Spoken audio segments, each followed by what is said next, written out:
know, something about resurrecting the dead. That's what I call it. When you've got something that's a dead horse that's been sitting in a barn or a garage for 20, 30 years, and somebody finds it and says, hey, let's freshen that up. Let's put some late model horsepower in it. Let's make it new again, you know. That's the joy in all this for me, anyway.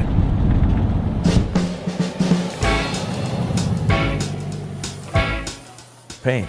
There are so many ways to build it. It is the most important thing, I think. It's what draws people to the car.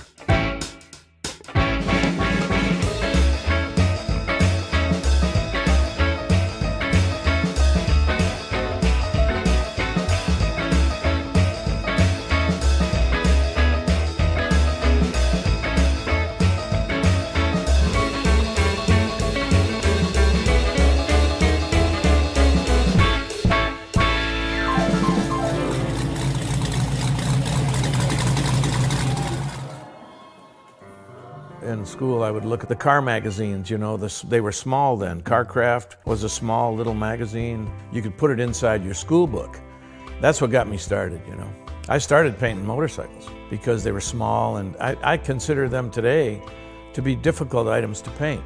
Because when you're painting a small item with a large gun, you know, you have to know how to set the gun up to do it right. You know, this is a great way to learn how to paint, and so that's what I started with. I went to a Honda dealer one day and they just started bringing them over, the CL72s and 77s.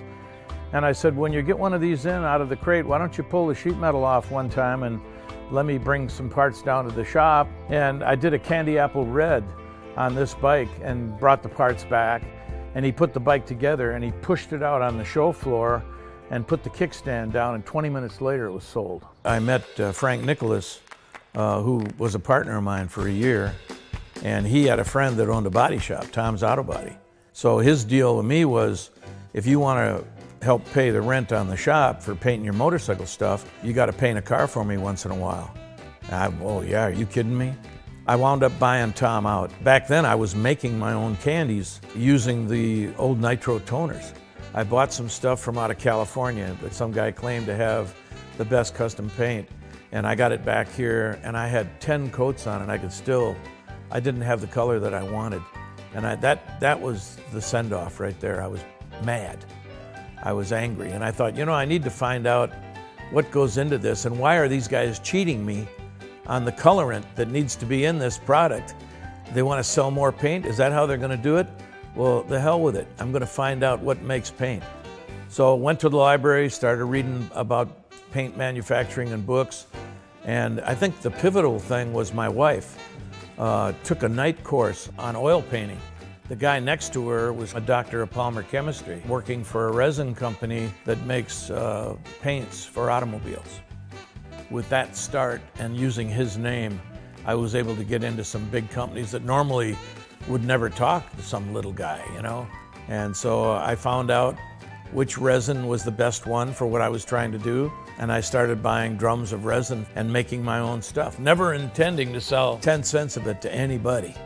I was doing it for me. I just wanted to have control over what I was doing.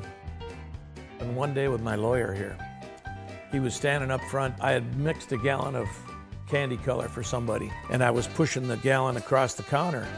And he said, "What's that?" I said, "Well, I just sold him a gallon of my candy paint that I make." And he said, "Where's the label? What, you don't have a label?" "No, you have to have the warnings on here and stuff." He said, "If you're gonna manufacture," and I like the sound of that, "if you're gonna be a manufacturer," never entered my mind. I thought, you know, I am doing something unique here. And so we developed the first label. So that was when I started thinking about really getting serious about this. You know, there's some arguments of how that all started. I thought, well, we got a lot of paint on the shelves. It's like our little place is nothing but color, so it's a house of color. And then I changed it to K on the color just because of my last name, Kosmoski. And I got permission to do that from George Barris. He invited me in the shop and just said, I mean, I was just a kid, you know, he was really friendly. He said, just walk around, help yourself, you know. They caught me in the paint room and told me to get out of there. They didn't want me in the paint room. I started going to the car shows with the stuff that I had painted, and I started winning all these best paint awards. I mean, I was taking them from everybody because of the quality of the color. You walk into a show at one point in time, and you could point at the cars that had House of Kolor on them because they stood out that much. I think it was 1980 when I closed the body shop and realized that the tail had started to wag the dog. You know, we always thought that the tail was the paint business. We're just never going to get that big with it. It turned out to dominate. It was hard to pay the bills. We had to get a line of credit. I remember sitting in there counting the receipts and looking at the bills. The bills outweighed the receipts. And so that's when the hours grew. I started putting in my 12, 14-hour days. I did that for 14 years. I told Patty I'll be home on Saturday at 5 o'clock to have dinner with the family. And I'm coming in the morning on Sunday. I'll be home at noon to spend the rest of the day with the family, whatever we want to do. It was 7 days a week, you know, for a lot of years to build up, just to stay alive, to stay here and make it happen. You know, we started out with 50-gallon batches and then grew to 150-gallon batches. That was right at the time that I started doing the urethane coatings. I had the first wet-on-wet European technology. Heavy UV to protect the finishes, the crack-resistant coatings, using pure 100% organic pigments, the candy base coats, the encapsulated bases, the super transparent candies. Yeah, they all came from me.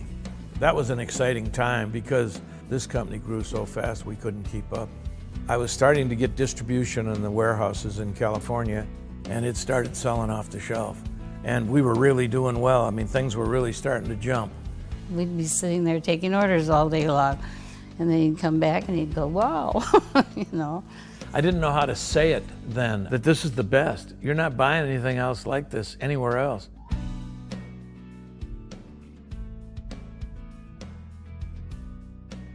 I think the Egyptians were the first civilization to spend a lot of time on art. And so they always interested me, the Egyptians. And so I would buy manuals and read stuff about the findings at King Tut's tomb and all that. And when they unwrapped him, the closest thing to his chest was a scarab beetle. And I thought, why was that so important to him that it was the closest thing to his body before they wrapped him? They would watch the beetle scurry along the sand with food and dig a hole and go down in the ground. And the next day at noon, they'd be in the same place and they'd see the beetle come back up out of the sand and live another full lifetime. So it was considered the sign of everlasting life. I thought, this is the perfect logo for my company. One that has everlasting life, and who better to show it off than Ra, the sun god? The city of Minneapolis, they were going to start fining me $10,000 a month because I was over the city's VOC limits. I bought a building down here, and that was going to be the new House of Kolor. I mean, we were set up to expand, and then the city said, we do not want you there. I don't care that you've bought the building. We want the building to have a Walgreens store on it. I said, my business grew. When was I supposed to come to you and tell you I was over 500 gallons?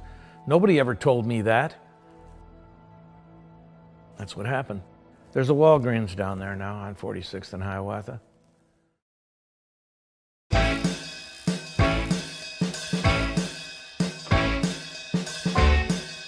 Valspar had come to me and asked me if I could help them with their clear. They were having trouble with their automotive clear. I'm developing new colors, which is the exciting part for me. And it's good to be back in the trenches.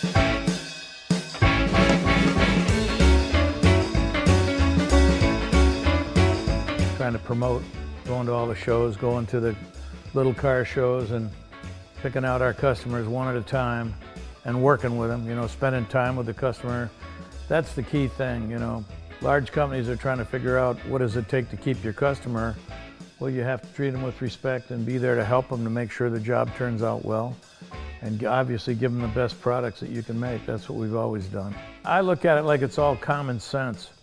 But common sense is so rare it should be called uncommon sense.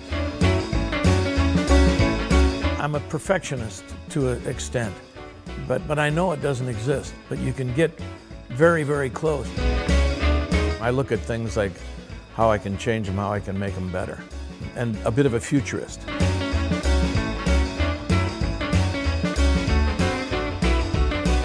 always working on new stuff.